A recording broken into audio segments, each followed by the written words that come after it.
So now students, let us discuss another international success story, that is booking.com. Booking.com का जो slogan है, I mean the thing which they sell, वो ये कहते हैं कि they provide the accommodation with the best price match. What does it mean? कि जो इनकी services हैं, जो ये चीज provide कर रहे हैं, these services are not matchable with their competitors.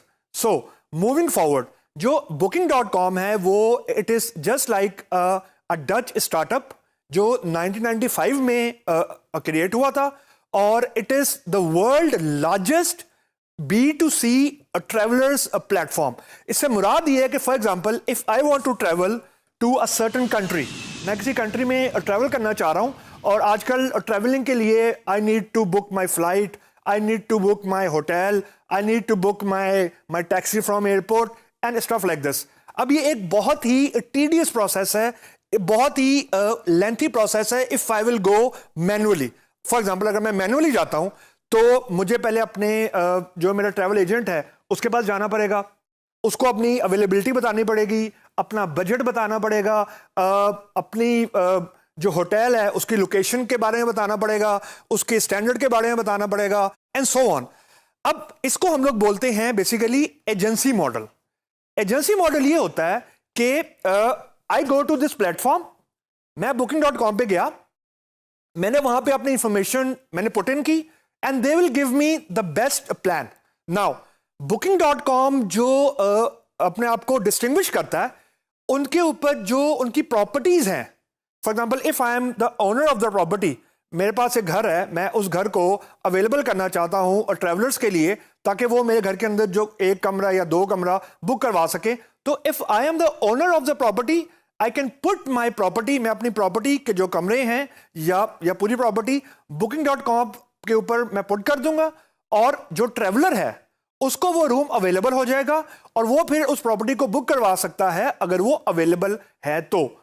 Now जो करंट स्टैट्स हैं, if I'll go by booking.com, तो currently around 2 million plus properties मौजूद हैं booking.com के वेब पोर्टल के ऊपर, और उसके बाद अराउंड 150 डेस्टिनेशंस अवेलेबल हैं इन अराउंड 230-40 प्लस कंट्रीज. उसके अलावा जो booking.com है उनके 100 ऑफिस हैं इन multiple countries, and now they are growing at a rapid pace. If I'll share one stat with you guys, हर दिन, as we speak, हर दिन around 1.5 million plus rooms are reserved. Now that is a very very big number. यानी जो travel agency है या जो travelling की domain है या जो ट्रैवल का बिजनेस है, it is considered to be the one of the biggest business these days. Now आपके दिमाग में ये सवाल आ रहा होगा कि फॉर एग्जाम्पल मैं एक ट्रैवलर हूं, मैंने एक रूम बुक किया, और एक प्रॉपर्टी ओनर है, उसने अपना रूम अवेलेबल कर दिया ऑन booking.com. तो how booking.com is earning actually, booking.com की अर्निंग का जरिया क्या है? Now here is a catch. जो booking.com है वो कस्टमर से कुछ चार्ज नहीं करता. ये बिल्कुल वैसे ही है कि अगर ये booking.com ना होता या ये ई-कॉमर्स प्लेटफॉर्म ना होते, मैं अपने फॉर एग्जांपल ट्रैवल एजेंट के पास जाता और मैं उसको बोलता कि मेरे लिए एक फॉर एग्जांपल रूम बुक करवा दो, या एक फॉर एग्जांपल एक फ्लाइट बुक करवा दो. तो जो फ्लाइट की प्राइस उसको नजर आ रही होगी एयरलाइन की तरफ से, मुझे वो वही चार्ज करेगा. तो एजेंट या जो ट्रैवल एजेंट है, he or she won't be charging me the profit. वो एक्चुअली जो एयरलाइन और ट्रैवल एजेंट के दरमियान जो डील है उसमें प्रॉफिट का मार्जिन होगा. Same goes true with the property. For example booking.com जो है उसमें फॉर एग्जांपल एक प्रॉपर्टी ओनर है, उसने प्रॉपर्टी फॉर एग्जांपल वहां पे पुट की है. तो जब उस प्रॉपर्टी की मैं बुकिंग कराऊंगा, and then when I will pay for the rent through booking.com, तो जो वो रेंट का एक पोर्शन होगा ना, वो booking.com के बकेट में जाएगा. इसको बोलते हैं कमीशन. यानी जो ओनर है उससे वो पैसे लेंगे जो मैं पे कर रहा हूं, मुझसे डायरेक्टली Booking.com वाले चार्ज नहीं कर रहे। तो नाउ अब हम इसका एक छोटा सा ना आपको डेमो करके दिखाते हैं कि how Booking.com actually work. So now students, अब मैं फॉर एग्जांपल Booking.com पे गया, so this will be the first interface which will be shown to मी।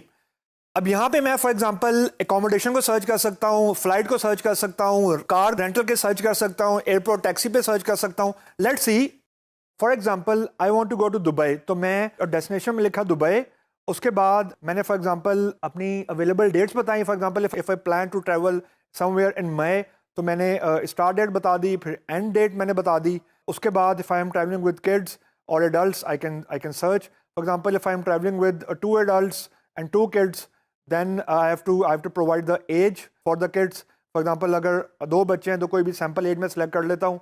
उसके बाद जब मैंने सैम्पल एज को सिलेक्ट कर लिया, उसके बाद मैंने सर्च पे क्लिक कर दिया, तो नाउ यू कैन सी क्या मेरे पास मेरे स्पेसिफिक नीड के हिसाब से, अवेलेबल डेट के हिसाब से डिफरेंट मेरे पास ऑप्शंस आ रही हैं, डिफरेंट होटल आ रहे हैं। तो ये मुझे अब दिखाएगा अवेलेबिलिटी, और यहाँ पे सारी पिक्चर्स आ रही हैं। अब यहाँ देखे बाई चांस उसने लिखा है कि you have no availability here between these 2 dates.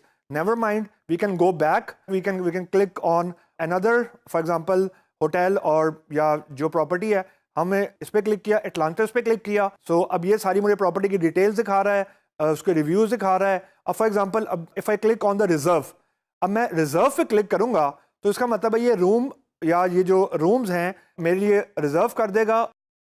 2 people are booking this property right now। अब ये आपको रियल टाइम कंपटीशन ये दिखा रहा है कि जिस प्रॉपर्टी को मैं देख रहा हूं उसे करंटली 2 और लोग देख रहे हैं, यानी it is sort of a bidding नहीं मैं बोलूंगा, लेकिन ये है कि if I want do this booking somebody else will do it. So यहाँ बुकिंग करवाने की मुझे अपनी इंफॉर्मेशन देनी पड़ेगी, फर्स्ट नेम देना पड़ेगा, लास्ट नेम देना पड़ेगा। और इफ आई स्क्रॉल डाउन, मैं जरा नीचे स्क्रॉल करूंगा तो उसके बाद अगर मुझे कोई क्वेश्चन करना है तो मैं यहाँ से क्वेश्चन भी कर सकता हूँ। The moment I fill in my details here, तो उसके बाद मुझे फॉर एग्जांपल पेमेंट करनी पड़ेगी या अपनी पेमेंट डिटेल्स देनी पड़ेंगी। So this is how I can book my room while sitting in Pakistan। I can in fact plan my whole itinerary। मैं अपनी पूरा ट्रैवल प्लान कर सकता हूं without even going to the agent।